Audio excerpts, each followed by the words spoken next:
Hello, আসসালামু আলাইকুম। আজকে আপনাদেরকে একটা সিক্রেট বলবো।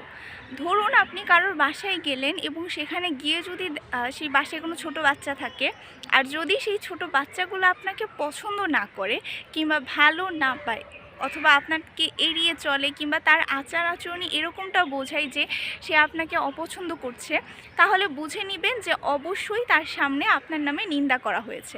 কারণ বাচ্চারা কিন্তু অনুকরণপ্রিয় থাকে।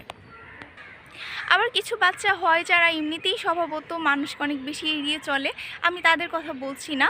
যে ধরুন কোনো একটা বাচ্চা যে আপনাকে পছন্দ করে এবং আপনার সাথে মিশে, কিন্তু হঠাৎ করে একদিন তার বাসায় গেলেন এবং দেখলেন সে আপনার সাথে মিশছে না কিংবা আপনাকে এড়িয়ে চলছে বা আপনার নামে খারাপ কিছু বলছে, তাহলে বুঝবেন যে তার ফ্যামিলি তার সামনে আপনার নামে নিন্দা করেছে।